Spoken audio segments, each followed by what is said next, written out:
Mirëmbrëma gjithëve, jemi si çdo të diel këtu në Ekozon në Vision Plus për të njohur me zhvillimet ekonomike të javës që sapo mbyllim. Qeveria gjatë kësaj jave mori vendim për të subvencionuar me 50 lekë për litër çmimin e rritur të karburantit për operatorët që ofrojnë transportin publik në kryeqytet. Subvencionimi do të jetë për një afat 3 mujor, por operatorët kërkojnë që ai të rritet deri në 6 muaj. Ndërkohë gjatë kësaj jave u arrit një marrëveshje e rëndësishme mes qeverisë, sipërmarrjes dhe sistemit bankar për të ofruar financim me kushte të buta për mikrondërmarrjet. Është pjesë e programit Dyfishon ndërmarrjen tënde. Guvernatori i Bankës së Shqipërisë apeloi që mbështetja për mikrondërmarrje duhet të jetë një prioritet kombëtar. Ndërkohë, afati për aplikim për kredi të buta që ofron Bashkia e Kryeqytetit është shtyr edhe me 3 ditë të tjera, pra do të mbyllet në datën 22 maj dhe shkak për këtë shtyrje janë bërë problemet dhe ngecja e portalit qeveritar i Albania aty ku bëhen edhe aplikimet. Ndërkohë, Autoriteti Kombëtar i Ushqimit ka nisur një monitorim në afro 253 operatorë që ofrojnë produktet e bulmetit në vend.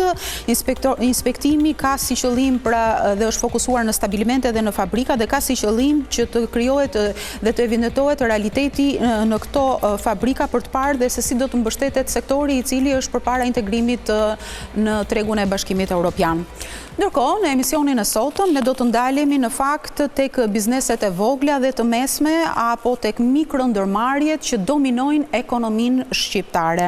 Kush janë sfidat e biznesit të vogël dhe cilat janë problemet që përballen ato dhe pse mira bizneset të vogla mbeten të tilla dhe nuk rriten më tej. Nëse do t'ju referohemi të dhënave nga Instituti i Statistikave, të dhënat flasin se deri në fund të vitit 2024 janë afro 127.000 ndërmarrje aktive në treg, ndërkohë në vitin 2023 ishin 125.000 të tilla dhe në vitin 2022 ishin rreth 120.000 ndërmarrje aktive. Po ku janë të fokusuar, pra kush janë sektorët që dominojnë më së shumti bizneset që bëjnë shqiptarët në vend?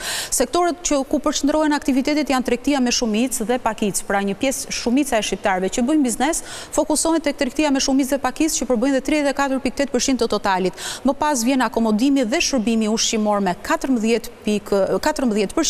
ndërkohë që në vend të tretë janë aktivitetet profesionale si avokat, noter, jurist, doktor, të cilët zënë 7.6% të totalit të bizneseve aktive.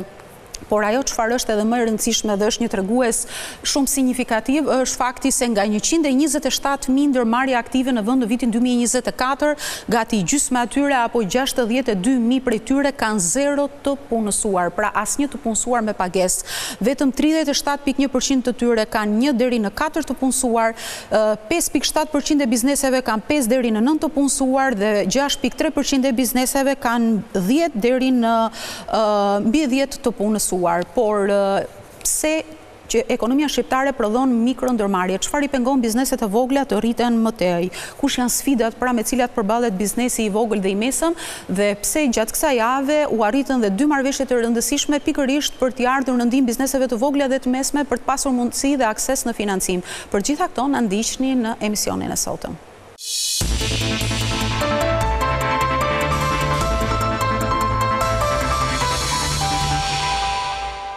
Mirë, në këtë pjesë parë të emisionit do të analizojmë pak më shumë lidhur me strukturën e ekonomisë shqiptare dhe konkretisht me strukturën e biznesit të vogël dhe të mesëm. Pse ekonomia shqiptare prodhon kaq shumë mikrondërmarrje dhe kam kënaqësinë që në këtë pjesë të parë të emisionit të analizojmë me të ftuarin tim, që është kontabilisti zoti Armand Hasko. Përshëndetje, faleminderit që jeni në Ekozon. Përshëndetje, faleminderit për ftesën.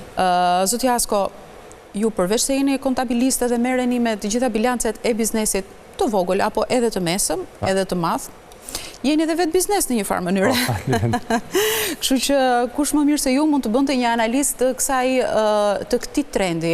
Sikundër e prezantova edhe në hyrjet e emisionit sa i përket shifrave, 127.000 ndërmarrje aktive në 2024, sipas të dhënave më të fundit që ka Instituti i Statistikave. Gjysma e tyre pa asnjë punëtor. Në një pamje të parë, si i lexon këto shifra? Pse ekonomia jon prodhon kaq shumë ndërmarrje të vogla? Dhe mbi të gjitha është një trend që nuk ndryshon ndër vite.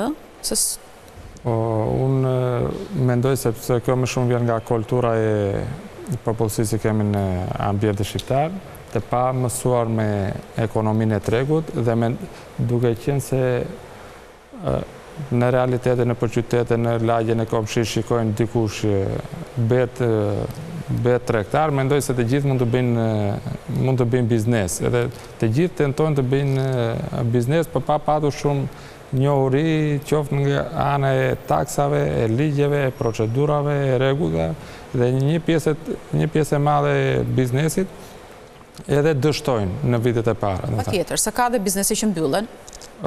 Unë jam i bindur që një pjesë e këtyre bizneseve që janë aktiv, janë thjesht e kanë provuar, kanë tentuar nga biznesi i vogël dhe në thjesht nuk janë të regjistruar në QKB.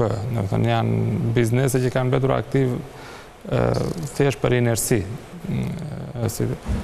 Dhe kjo vjen nga mungesa e njohurive të thella në të bërë biznes, mungesa e përshtatjes me teknologjinë e tregut, mungesa e si të thuar për të patur dy njohuri ose si funksionon tregu, dhe kjo është më shumë që jep...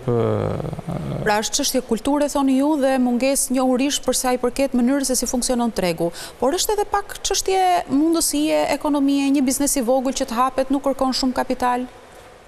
Patjetër që nuk, nga që procedurat e hapjes janë shumë të thjeshta, për të hapur një biznes mund të hapesh brenda ditës, aplikon sot, nesër merr niptin.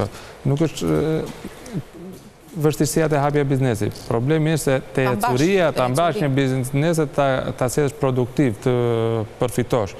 Duke qenë se në tregu shqiptar dhe kompanitë e mëdha në Shqipëri nuk janë dhe të mirë strukturuara ose nuk i trajtojnë punonjësit në mënyrën e dur dhe shpesher punonjësit ndaj dhe kanë ikur njerëzit nga Shqipëria, mbeten të pakënaqur ose ndihen me arsye dhe thonë më mirë bëj një punë vetë, të fitoj e nxjerrat e rrogën time vetë, se sa të jemi punësuar në një kompani. Pra të jenë vetë zot, vetë shkop. Vetë zot, vetë shkop. Është kjo arsyeja pse gjysma e bizneseve në vend, si kundër e prezantuan, pra rreth 62.000 të tilla kanë zero të punësuar me pagë, që do të thotë pronari është edhe vetë punonjës. Ai s'mund ta quaj pronar, unë thjesht e quaj të vetë punësuar. Ai do punon të diku tjetër, do merr te një rrog, vetë punëson dhe merr biles. Ka nga donjëherë që dalin më keq duke vetë punësuar, se harrojnë që punojnë me orare të zgjatura, nga mëngjesi deri në darkë mbas dyqanit. Një aktivitet privat të mban peng në fakt, pothuajse gjithë ditën. Pothuajse gjithë ditën, të shtunë të del, fillon harron familjen edhe pjesë të tjera. Kështu që meqense ju merreni me biznes, zoti Hasko, është më mirë i punësuar apo me një biznes tëndin të vogël?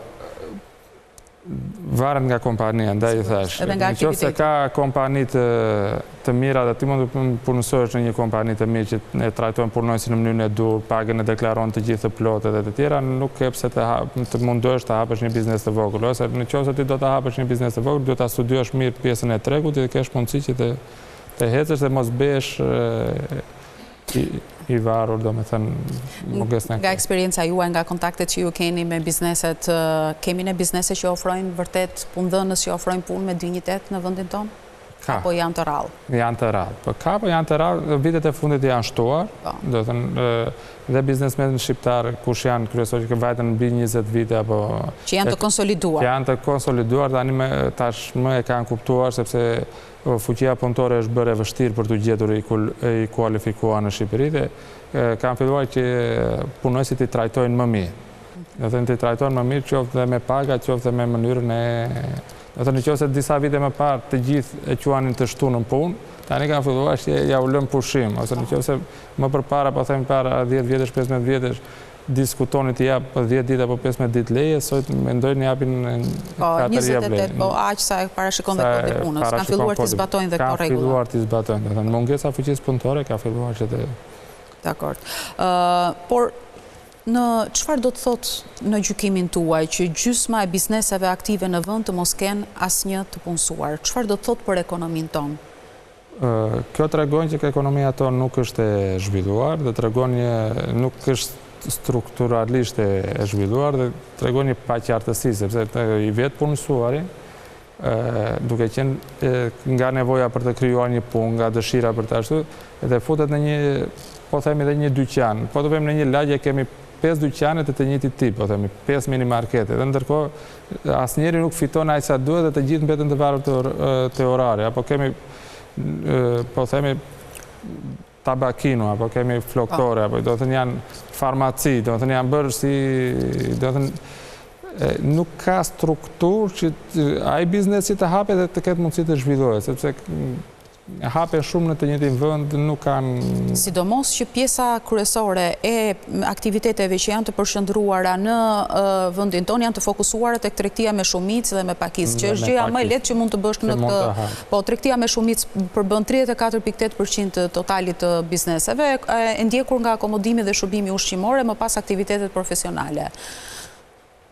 Tregti, të gjithë hapim nga një dyqan të vogël, na jemi në market nga një... Siç është për shembull tregu i përgjithshëm Kepes Maj, siç është tregu Çam, që i thonë... Tregu Çam, në çdo qytet kemi treg të lirë, dhe në çdo lagje ne kemi... Tregti quhet ajo? Tregti quhet, dhe në çdo lagje ne kemi nga një dyqan, nga një market. Nga një market, Po, sa e lehtë apo e vështirë është të rritesh në tregun tonë, zoti Hasko? Vështirësia për të rritur në tregun tonë është goxha e vështirë, sepse në tregun tonë ka dhe pasiguri të mëdha, siç është konkurrenca e pandeshme. Ka, duke qenë se ka individ ose që kanë mundësi vinë me shumë të mëdha parash që vinë në treg dhe ai të falimentojnë, të prish balancat. Do të thënë, nëse një tregtar i rregullt bën llogarinë dhe do të punojë me të gjitha rregullat, të paguajë taksat, tatimet e të gjitha, i del kosto X, dikush tjetër punon pa letra ose duke i fshehur një pjesë të tyre. Ose kur dikush tjetër hap biznesin vetëm për të formalizuar disa lekë, se ka lekë të tepër, dhe nuk i intereson çmimi. Dhe kjo është pikërisht ajo që nuk të lë mundësi që të zhvillohet një tregtar i rregullt dhe biznesi të fuqizohet, se ka konkurrencë pandeshme.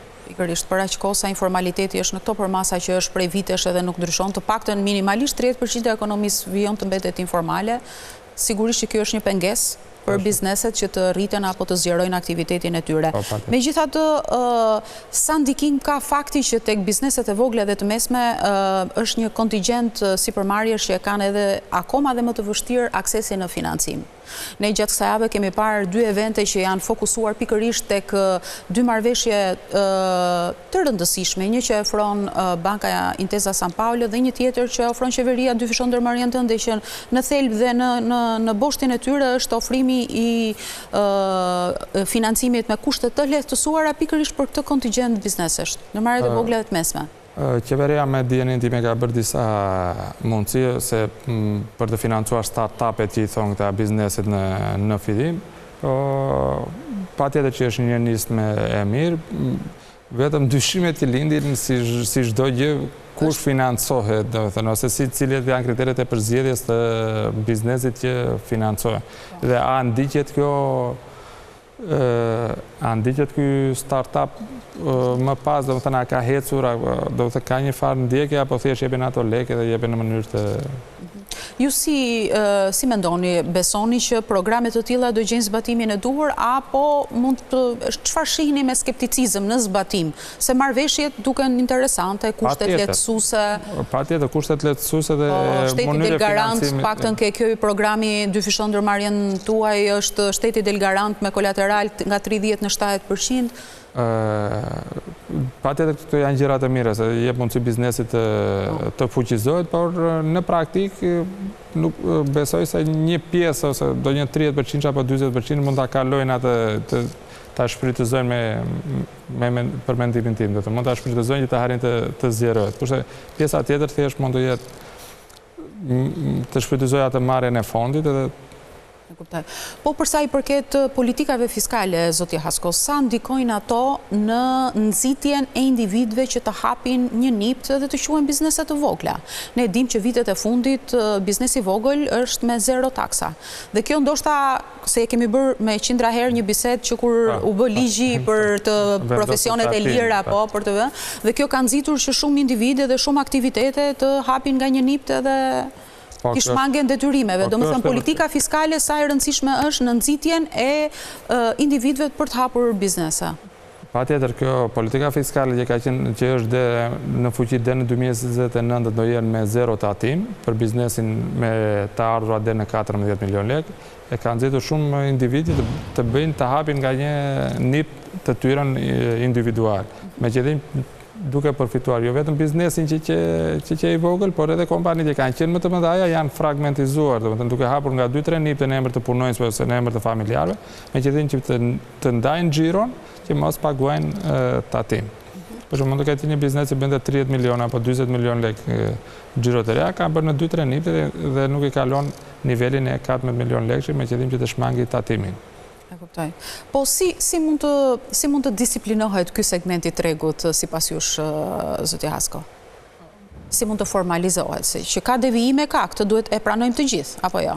Edhe në radhët, kur them tuaja, të profesionistëve të tjerë. Po, gjithmonë do ketë devijime se njerëzit janë të prishur që t'i shmangen taksa. Problemi është që duhet Ministria e Financave të shikojë politika edhe në vendet të ngjashme, si kanë ecur në këto, dhe të bëjë një strukturë, domethënë, dhe kjo mënyrë e faljes është mirë që të gjithë edukohen të paguajnë, më mirë të ketë një normë të ulur, po të edukohen që duhet të paguajnë tatim, se sa të jenë pa tatim. Të edukohen që tatim të gjithë duhet të paguajnë, për vetëm thjesht me fasha, domethënë. Edhe një pyetje për sa i përket pikërisht mikrondërmarrjeve. Fakti që ato janë të shumt në numër, sigurisht kanë në rëndësinë e tyre, sepse pjesa më e madhe e këtyre 62.000 biznese janë më së shumti të fokusuara si ekonomi të vogla familjare, pra që përfitojnë, le të themi, një pagë mujore për t'ia dalë jetesës gjatë muajit. Çka do të thotë se ato janë të rëndësishme shumë për sa i përket mbajtjes gjallë të konsumit, por në finale nuk na sjellin ndonjë vlerë të shtuar apo nuk na ndikojnë në rritjen e mirëqenies. Shtytë ekonomisë, normalisht që janë kompanitë e mëdha dhe kompanitë e prodhuese. Kompanitë e shërbimit që ne kemi në Shqipëri, se ne thamë që shumica e kompanive i kemi tregti dhe shërbim hotelerie. Do të thënë, struktura e ekonomisë shqiptare do të thënë është e fokusuar më shumë te shërbimi dhe tek duke hequr duke lënë pas dore kompanitë prodhuese. Një nga shtytat e ekonomisë, patjetër në çdo vend në zhvillim, gjithmonë kanë industri të rëndë. Industria e rëndë në Shqipëri pothuajse mungon fare, industria prodhuese, do të thënë industria minerare, industria prodhuese. Do të thënë duhet të prodhosh gjëra që kanë peshë, ato e fuqizojnë. Kurse shërbimet thjesht bëjnë që ti mund të jetosh, mund të rregullosh pak jetesën, por nuk të lënë në nivel më shumë. Nuk të rrisin më tej, mbetesh aty në vend numëro për vite në radhë. Për vite me radhë, patjetër. Kështu që me këtë strukturë ekonomie i njëjti realitet besoj na pret edhe në vitet në vazhdim, nuk presim ndonjë ndryshim. Vitet e fundit janë shtuar shumë shtëpit që i bëjnë Airbnb. Po, se kjo është kthyer në një trend tash, të gjithë mendojnë se mund të bëjnë të biznesin e dhënies me qirafa të shkurtër. Po të bësh llogarit një ambient që jepet me Airbnb, nxjerr diçka më shumë se një qira, por ti në kohë të mban të lidhur, do komunikosh me klientin, do mbash pastër shtëpinë, duhet të bësh 3-4 dhoma që të kesh mundësi të fitosh çik më shumë, por deri në atë nivel nuk mund të vesh më shumë të ardhura se sa një rrogë mirë, po themi, apo një. Nëse në fund të ditës çfarë do lloj biznesi të hapësh e kërkon angazhimin, përqendrimin edhe fokusimin, kështu që edhe këta që merren me Airbnb, por edhe çdo aktivitet tjetër të lidh, siç e tham në fillim. Të lidh, siç e tham, por që ekonomia shqiptare nuk është se i sjell ndonjë vlerë të madhe të shtuar, sepse këto janë biznese që janë në nivelin që janë me zero taksë dhe në totalin e të ardhuar në buxhetin e shtetit nuk është se ndikojnë shumë. Zoti Hasko, dhe një pyetje të fundit, meqense jemi në fund të kësaj hapësire televizive, jemi në muajin e 5 dhe ende nuk ka nisur zbatimin 2 ligjet kryesore që u miratuan në fund të dhjetorit me paketën fiskale të ligjit të faljes së detyrimeve dhe legalizimit të pasurive të padeklaruara të biznesit. Në gjykimin tuaj, nga informacioni që keni, a ka patur ndonjë, a ka prodhuar i gjithë kjo të zgjatje në kohë e zbatimit të këtij ligji në hezitimin që mund të kenë patur bizneset për të paguar, kanë pritur për të legalizuar, për të falur detyrimet, sepse gjithçka mund të ndodhë. Normalisht kur del një ligj, udhëzimi del brenda 1 muajit apo 2 muajit. Është vonuar shumë. Po, më fal, nëse mund të bëj një paralelizëm, u tha që do nisi fushata e rivlerësimit të pasurive të patundshme, u bllokua tregu derisa të nisi rivlerësimi. E njëjta gjë thash nëse ka ndodhur. Po, e njëjta gjë ka ndodhur dhe pritet që ligji ka një afat aty për ata që duan të përfitojnë për 5 vjeçarin e dytë. Se dhe në 2014 përfitojnë 100% dhe administrata tatimore duhet i fshi në mënyrë automatike. Po, më pas është me marrëveshje. Nga data 1 janar 2015 dhe në 2019 duhet të paguajnë, dorëzojnë formularin, paguajnë 50%, po dhe në 30 qershor. Do të thënë, afati i mbetur është shumë i shkurtër, do të thënë, që nuk i kalen, ndaj udhëzimi duhet të kishte dalë me kohë, po pritet të dalë, do të thënë, këto... Po, të nisë zbatimin, besoj në qershor ose brenda majit. Zbatimin. Dhe kjo ka sjell edhe një, është vërejtu dhe diçka nga administrata tatimore, ligji ka dalë në fuqi, ndërkohë administrata tatimore ka bërë dhe një sulm të fundit për të blokuar llogarit ku të mbledhi borxhet e mbartura, ndërkohë që ato janë subjekti do përfitojnë nga ligji, do të thënë ka bërë dhe një tentativ të fundit, të kapit që të kapi. Pavarësisht se ligji ka hyrë në fuqi dhe dihet që ato do t'jenë objekti i rishikimit të këtyre ligjeve. Rishikimit të përfitimit nga ana e ligjit të gjobave. Me zyrtarizimin e akteve në ligjore, besoj do të kemi një tjetër bisedë së bashku për të gjithë informacionet që u nevojiten bizneseve që mund të jenë subjekte përfituese. Unë falenderoj që ndave me mua këto informacione. Falenderoj për ftesën. Nderuar miq, ne kemi një shkëputje publicitare dhe devijojmë të flasim edhe në pjesën e dytë të emisionit për ndërmarrjet e vogla dhe të mesme, pasi janë gati rreth 13.000 pensionistë aktiv që ende punojnë pra në tregun e punës dhe më së shumti janë të fokusuara pikërisht në këto ndërmarrje dhe ka një nisëm që vjen nga Partia Demokratike për përjashtimin e tyre nga taksat dhe tatimet. Vetëm pas pak.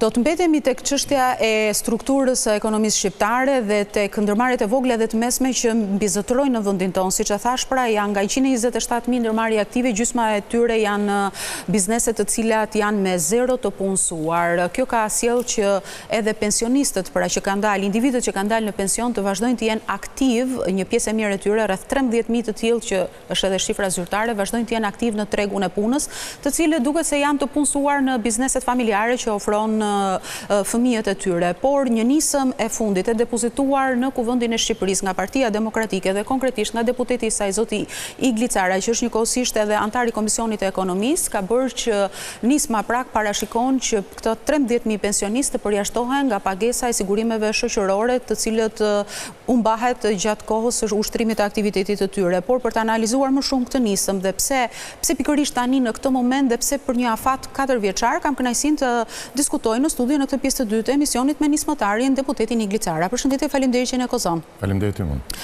Zoti Cara, pse pikërisht një nisëm e tillë kur ndërkohë ka kaq vite që pensionistët vazhdojnë të mbeten aktiv në tregun e punës?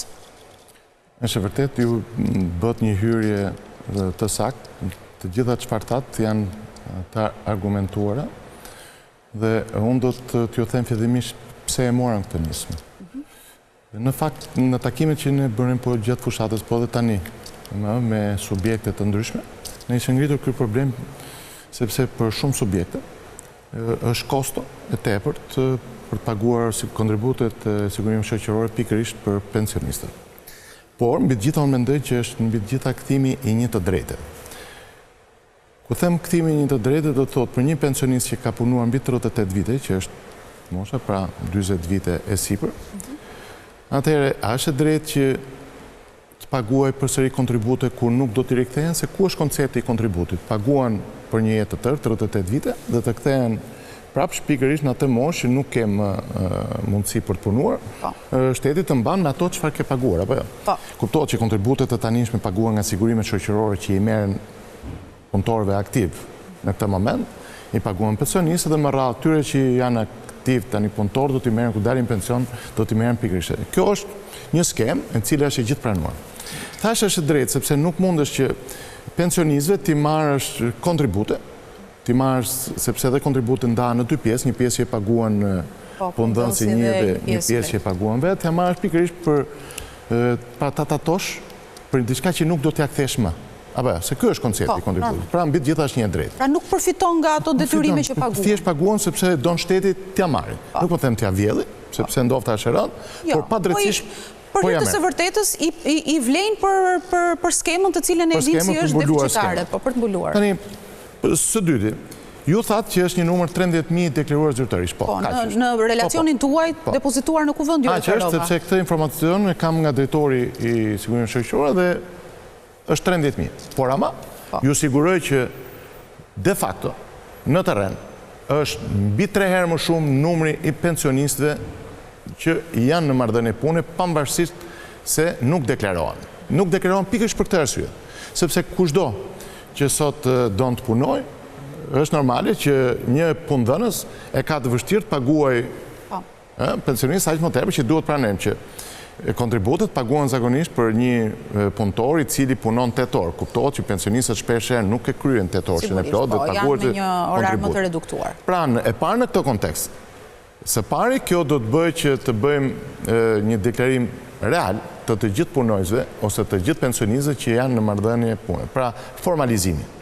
Por, ky formalizim do të sjellë, pra, nëse hoqim parën që është e drejtë, e dyta është një pagesë që nuk duhet bërë, tani deri në e treta është formalizimi. A ka gjë më të mirë që të kemi një numër real të punojësve? Sepse ne vuajmë pikërisht nga informaliteti. Dhe kjo kuptohet që dikush më thotë që ka dhe një faturë financiare, po pa diskutim. Afërsisht mund shkoj, ndofta mund bëj një llogaritë për afërt, sepse jo të gjithë pensionet janë ose vlera që kanë e shenjtë, se dikush mund ta ketë pagën 800, po themi rreth 18 milion euro në vit. Tani, më thua që 18 milion euro për të vendosur një të drejtë mbi të gjitha për të formalizuar shumë, nuk më duket e logjikshme. Dhe do t'ju shpjegoj pse që kjo shumë rikuperohet. Se momentin që formalizohet, së pari është më e mirë për shoqërinë, apo jo, ne kemi dhëna më reale. E dyta, në qoftë se neve do të formalizojmë dhe do të shtohet dhe kjo fasha tjetër e cila nuk është e deklaruar. Ta që punojnë në ilegalitet, Ilegalitet, këto do të paguajnë se unë kam kërkuar përjashtimin vetëm nga kontributi, jo nga tapi. Nga kontributi, po. Atëherë nga të ardhurat personale. Pra ne do të kemi një numër të madh të cilën ne do t'i marrim të ardhurat personale.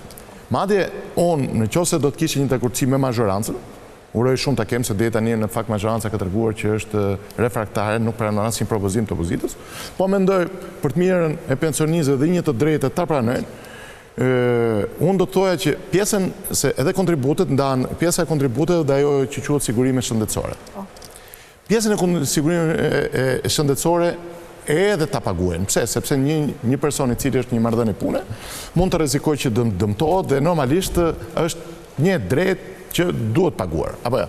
Pra të zbresin vetëm pjesën e sigurimit.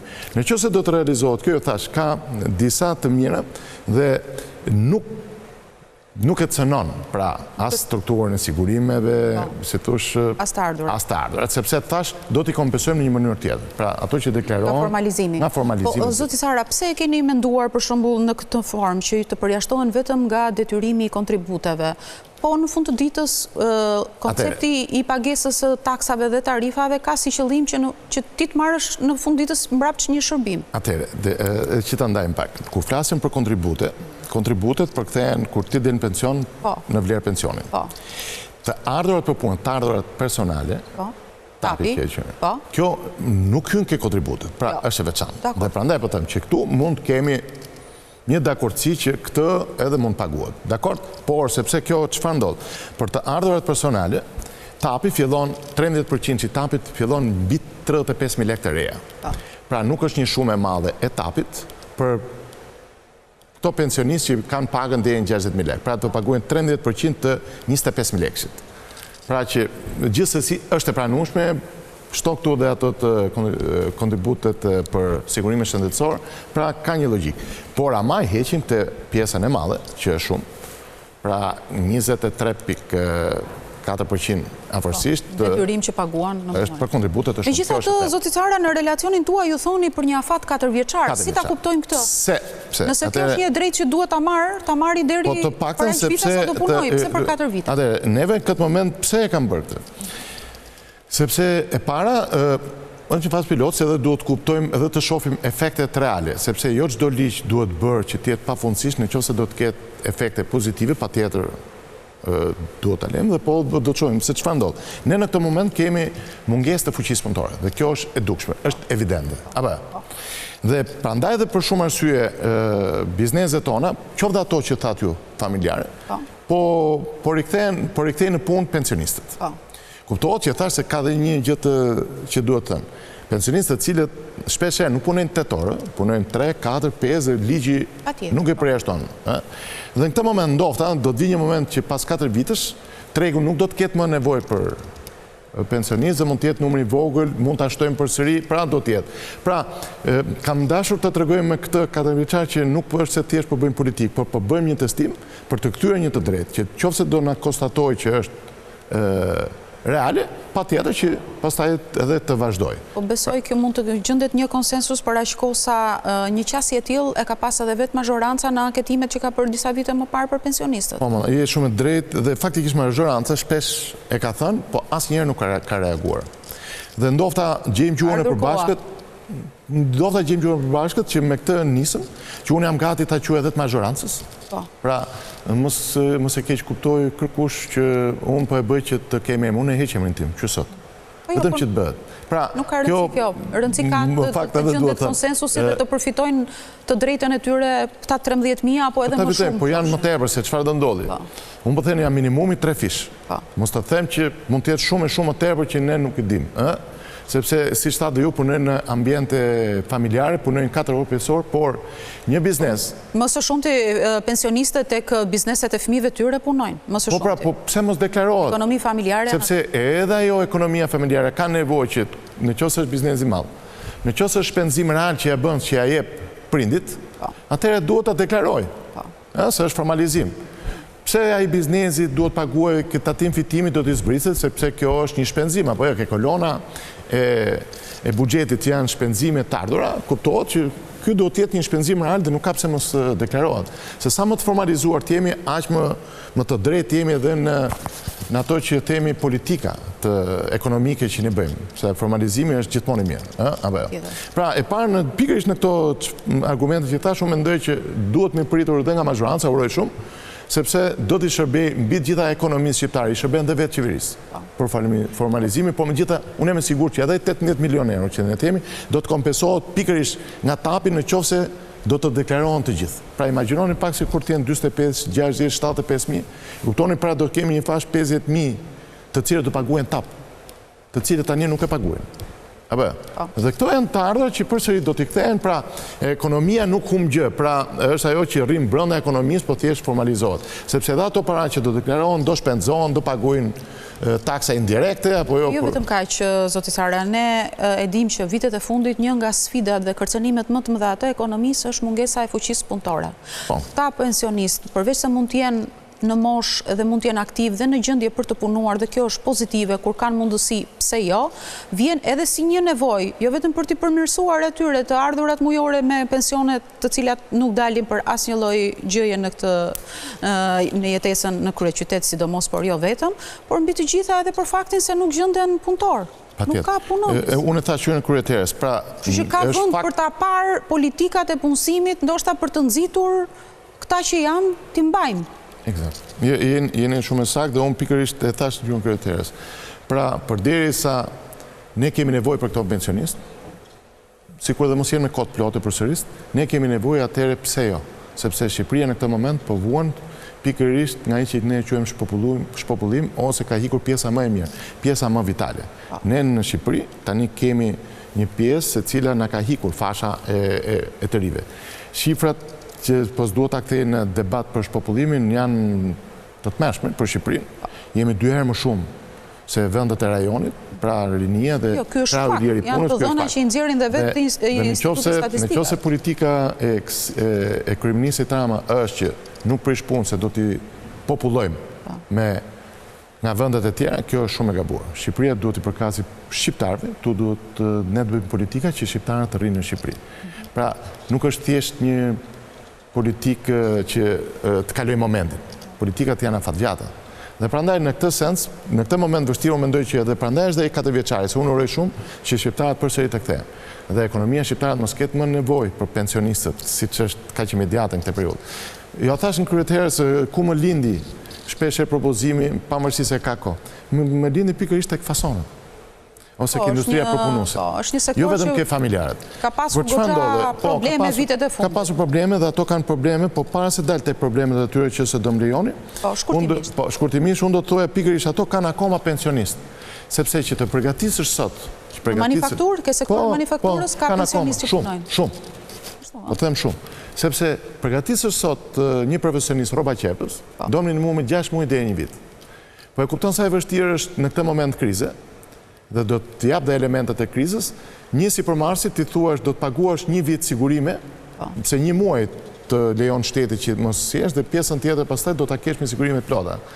Dhe ato detyrojnë që të mbajnë profesionistë, pavarësisht se në produktivitet ato mund të jenë më pak, pa diskutim, se mosha mund të ketë efektet e veta, por gjithsesi kjo ka bërë që ato të mbajnë pensionistë. Pse është industria fason këtë moment krize? Një nga gjërat që ka kërkuar pikërisht edhe reduktimin e sigurimeve shoqërore për punëtorët e ri. Deri 1 vit paktën punëtorët e ri mos paguajnë sigurime. Se pra që ta kenë një periudhë trajnimi ato. Ose të subvencionohet ke shteti mësot sepse do mi marrësh produktet si shtet mbrapa, se do të paguaj gjithë tjetër, po ama në atë që quhet produktivitet ne kemi punëtor të kualifikuar, që thot shpesh dhe kryeministri, po kur nuk mendon për t'i kualifikuar, pikërisht që t'i shërbejnë Shqipërisë së nesërme, se fasonat e moment. Dhe edhe këtu do më lejoni 2 minuta. E kuptojnë çfarë ndodh me këtë industri, eksporti ka rënë dhe këtë e pranon dhe qeveria. Jo vetëm industria lehtë, por dhe prodhimi bujqësor. Prej kursit të euros. Çfarë do të thotë? Në qoftë se prodhimin e shet me euro, në qoftë se dikur ishte mbi 125 në kohën e qeverisë demokratike ka qenë 140, tash është 95. Gati është vlerësuar me 30%, po. Po në moment që më zbret me 30%, dhe mos harrojmë që ky sektor i jep GDP-s shqiptare, pra 1 miliard euro në vit. Tani, një sektor që të prodhon 1 miliard euro punë, 1 miliard euro e meriton një politikë nxitëse. Nuk e meriton paktën të kthesh mbrapa për kursin 5%. Pra, kjo është kudo në botë, një njeri që më prodhon shumë, më kthe 5% mbrapa një kompensim. Kjo është e thjeshtë. Në parim jemi dakord. Duhet të jetë një politikë stimuluese, por ju e dini se si funksionojnë gjërat këtu. Pastaj kalon në një informalitet të plotë dhe nuk besoj se vetet e vështirë pastaj për t'i menaxhuar se do na kalojnë një pjesë e mirë të punësuarve sikur ka nisur punë sot. Jo, nuk kërkova ke faconët, kërkova kompensimin e eros. Jo për punëtor. Jo, e kisha ke politika e një vjeçarit që të përjashtohen nga taksat me qenë se është në periudhë prove. Jo, paguajnë nga sigurime. Nga sigurime. Po ose tapi nuk ka, ku është ideja, po çfarë do ndodhi? Shteti ato nuk i merr që nuk i merr. Atëherë paktën i ka të deklaruar formalisht. Sepse kështu ekziston kudo në botë. Kurse unë kërkova një kompensim, dhe kompensimi është i dukshëm dhe nuk mund të abuzohet. Sepse ju e dini që për çdo eksport ka një deklarat në dogan, në cila ka një sistem elektronik. Pra ne po themi për çdo euro të deklaruar në dogan, pra 1 euro, të kompensohet me 0.5%. Me 5%. E kuptoj. Do presim e dëshojmë se kush mund të jetë qasja e qeverisë, qoftë edhe për nismën tuaj për pensionistët, që duket sikur vjen në momentin e duhur edhe i vlen individ. Unë uroj shumë që të pranohet. Mbi të gjitha formalizimi i kësaj shoqërie është shumë i rëndësishëm.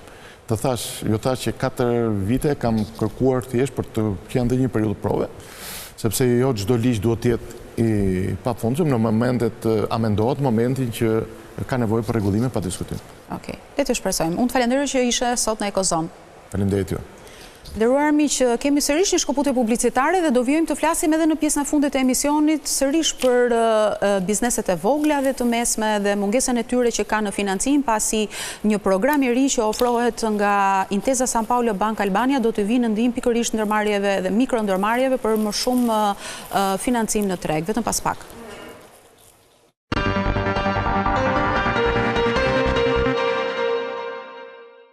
Jemi në pjesën e fundit e emisionit dhe do të vazhdojmë të mbetemi për të folur për ndërmarrjet e vogla dhe të mesme, pasi Shqipëria u bë vendi i parë në rajon që do të përfitojë një program të ri financimi. Grupi bankar Intesa San Paolo Bank ka arritur një marrëveshje me Bankën Europiane të Investimeve me një shumë prej gati 20 milion eurosh për të mbështetur bizneset e vogla dhe të mesme shqiptare që duan të transformohen, që duan të zgjerohen apo që duan të përshtaten sfidave që sjell tregu.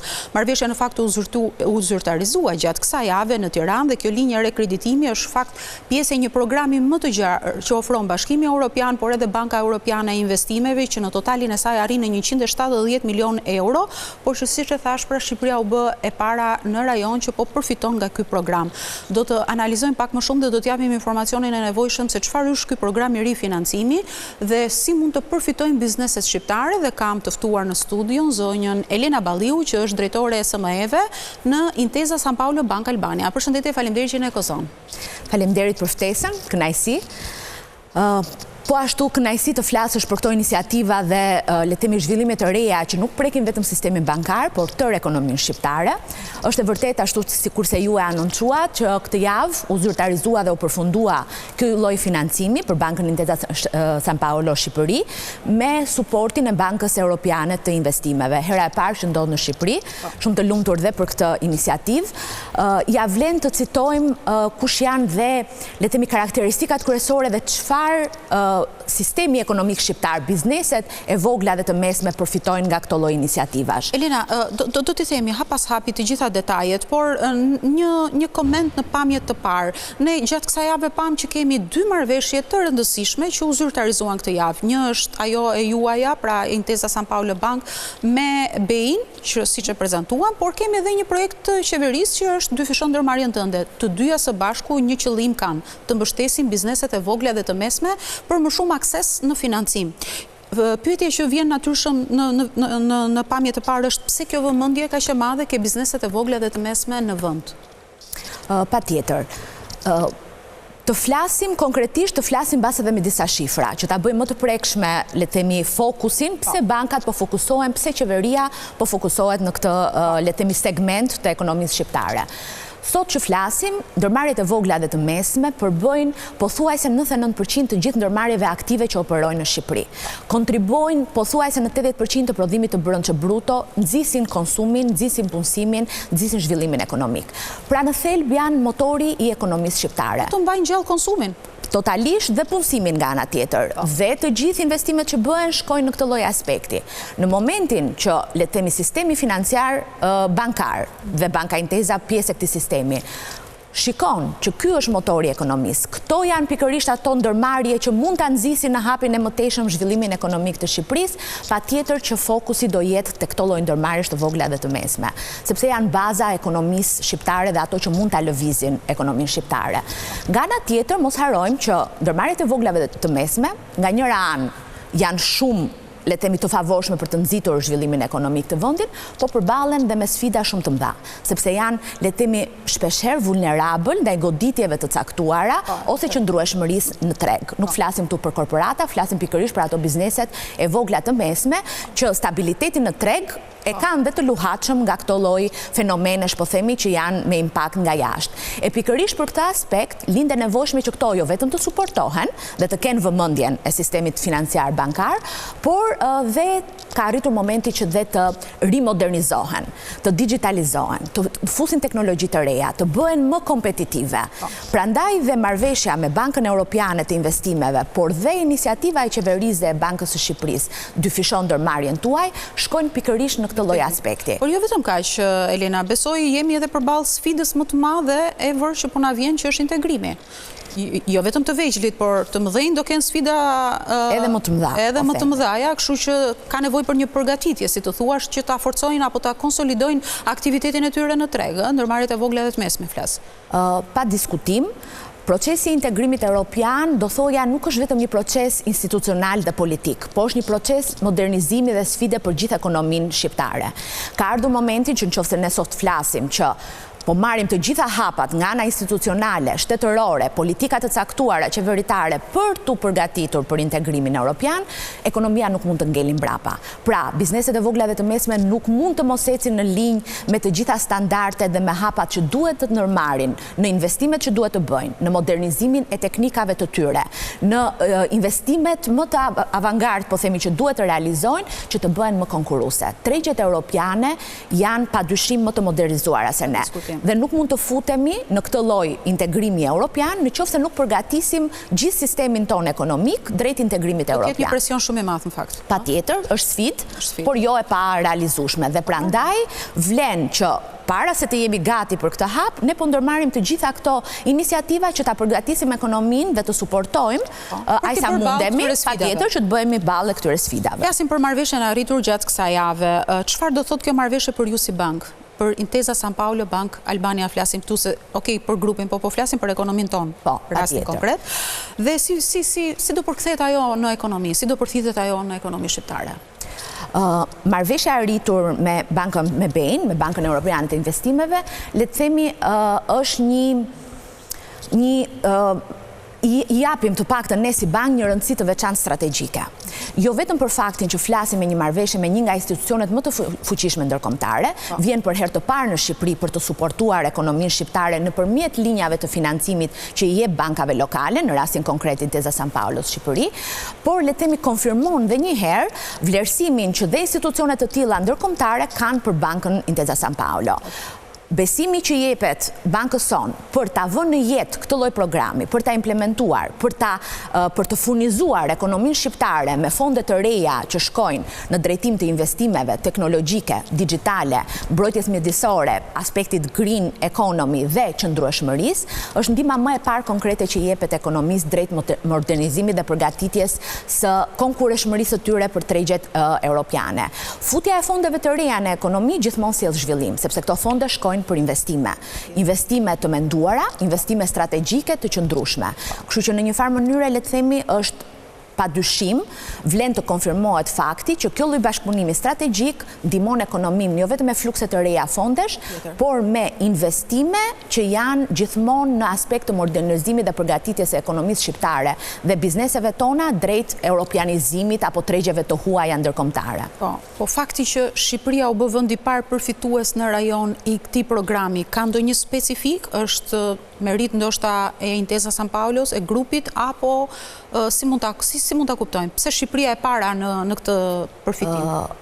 Me gjithë dëshirën e mirë që të thosha, le të themi dhe që do ta këmbgul, që patjetër që dhe roli i grupit dhe njohja e grupit në Shqipëri ka një aspekt shumë domethënës në nënshkrimin e kësaj marrëveshje, do ta filloja me një, le të themi, me një fjali ose me një përmbledhje tjetër që do thoja që sistemi ekonomik shqiptar dhe Shqipëria po tregon që është e gatshme për të përthithur këto lloj investimesh dhe këto lloj fondesh.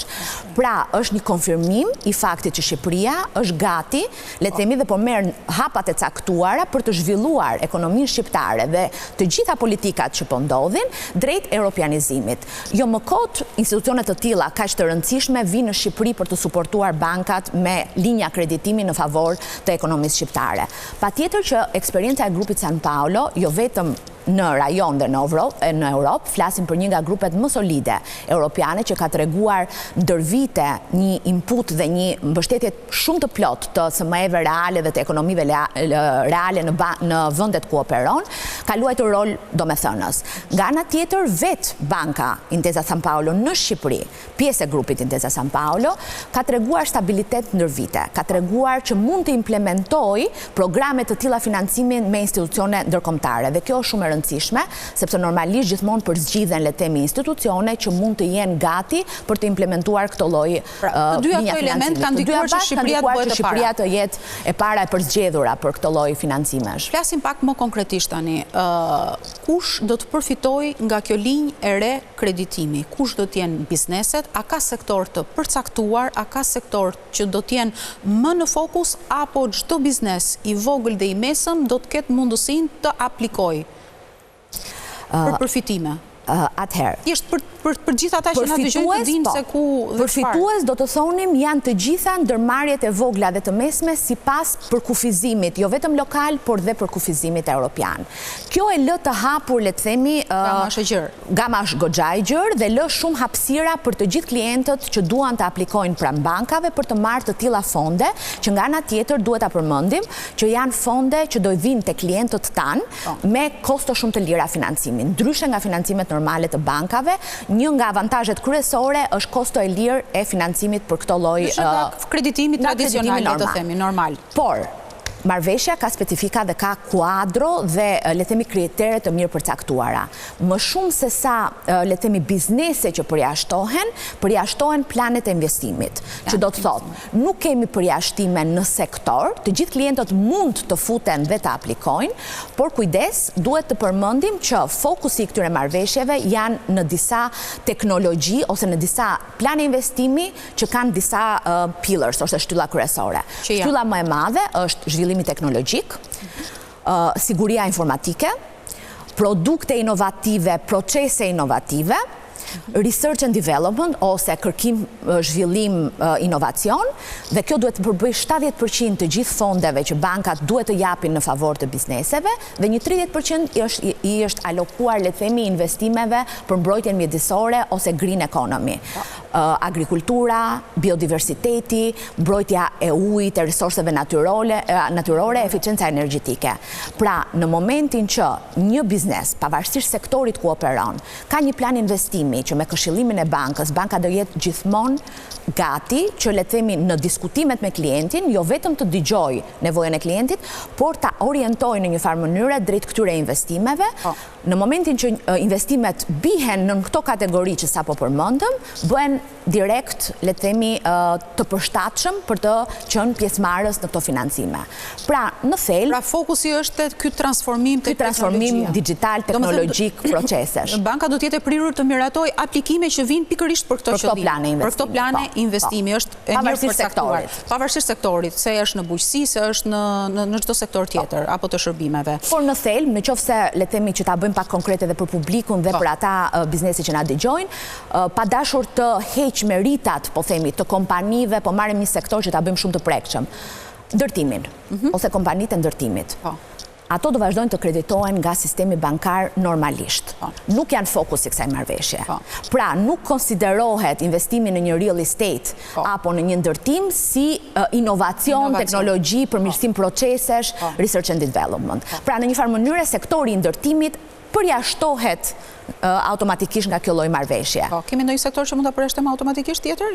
Jo. Gjithë të tjerët janë të hapur? Janë të hapur të paraqesin planet e tyre që banka do të studiojë që të përmbushi karakteristikat e marrëveshjes. Në finale do të jeni ju, pra banka që do të përcaktojë nëse ky plan biznesi do kreditohet apo jo.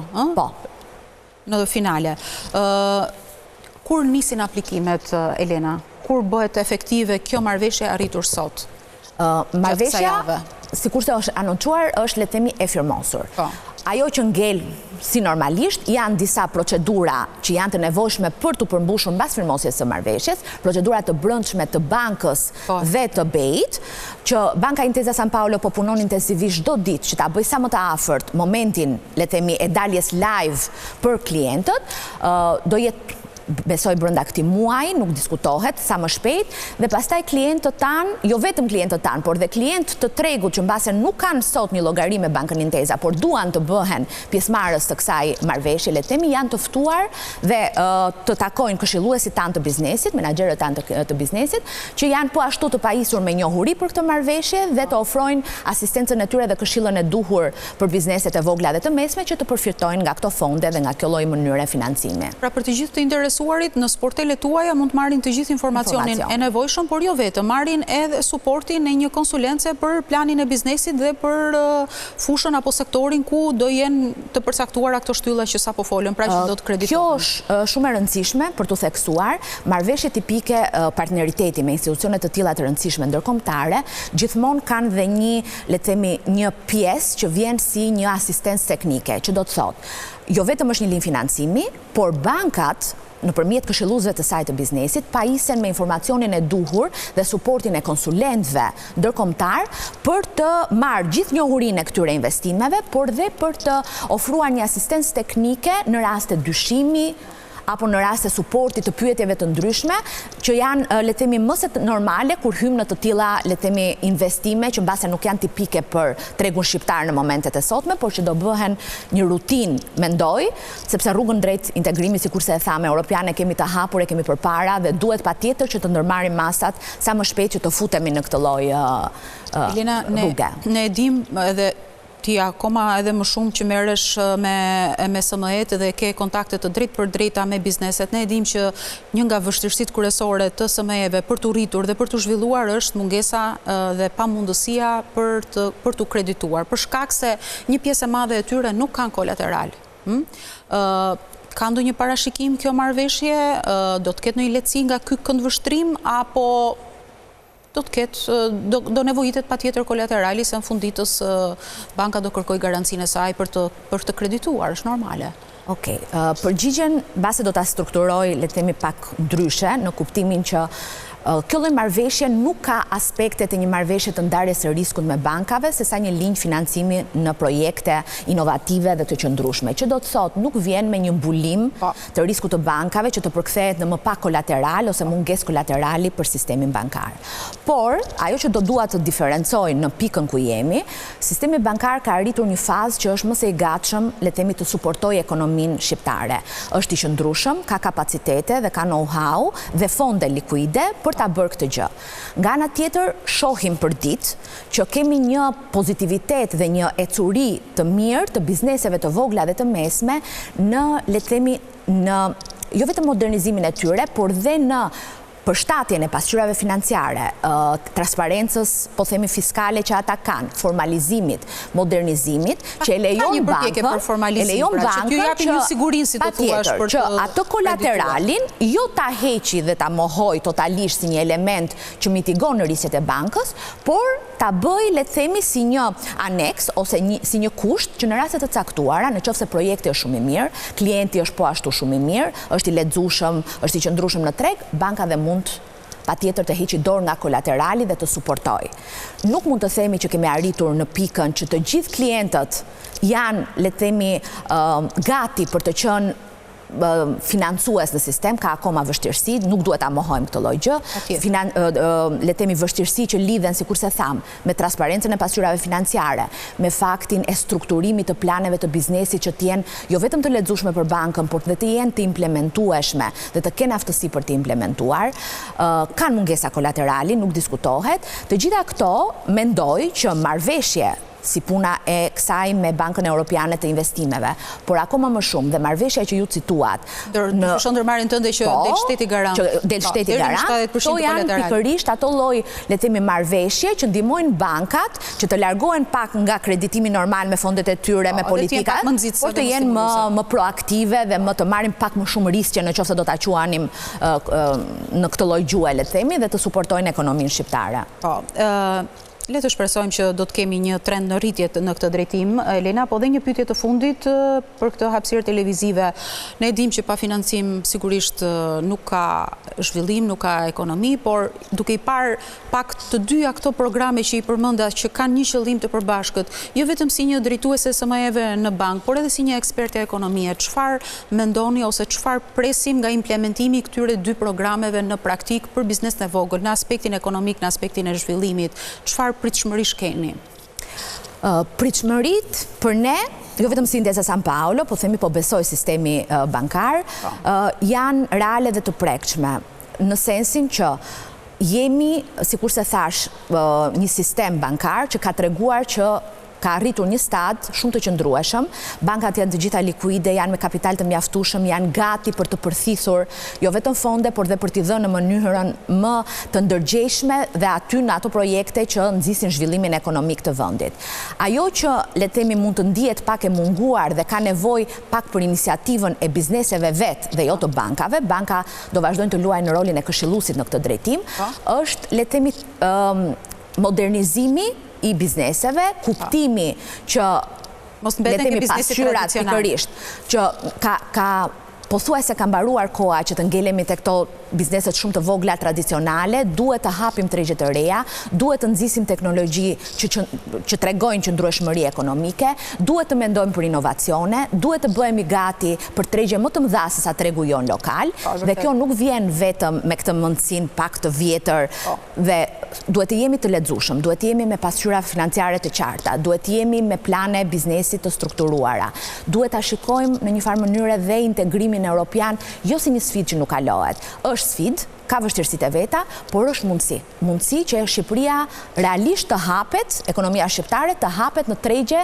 që sot nuk i ka të mundur. Elena, këto janë sfidat e ekonomisë, sepse unë në pjesën e parë të emisionit pikërisht këtë trajtova që ndërmarrja aktive kemi gati 127.000, por gjysma e tyre janë ekonomi me vetë të punësuar, që kanë zero njerëz të punësuar me pag, janë ekonomi vetjake, si thuash, biznese vetjake, që bëjnë nga një individi vetëm. Dhe çfarë mund të presësh nga bizneset të tilla? Pra janë 62.000 të tilla, që drejtohen nga një individ. Çfarë inovacioni mund të presësh nga një individ? Ai merret me të gjitha punët. Kështu që kjo është sfida më e madhe. Inovacioni, teknologjia, modernizimi i ekonomisë është proces. Dhe këta bizneset e vogla na duhen për ekonominë shqiptare, na duhen për punësimin, për konsumin, por duhet të fillojmë nëpërmjet strukturimit dhe shtresave të ndryshme të sektorëve, të fillojmë të rritemi, të zgjerojmë edhe çik mentalitetin tonë dhe mundësitë që kemi përpara. Patjetër me një plan të strukturuar dhe me këmbë në tokë, kur e thon, dhe bankat janë aty për të suportuar. Okej, unë të falenderoj që ndave me mua këto informacione që në fakt janë shumë të rëndësishme për gjithë bizneset që kanë interes për të bërë pjesë e kësaj linje dhe këtij programi që ofrohet nga Intesa Sanpaolo Bank Albania. Faleminderit ty. Faleminderit. Nderuar miq, kjo ishte gjithçka që kishëm përgatitur për këtë emision, e bashkë do shihemi të dielën e ardhshme deri atëherë. Mirupafshim, ndërkohë ju lë në shoqërinë e programeve të Vision Plus në vazhdim. Mirupafshim.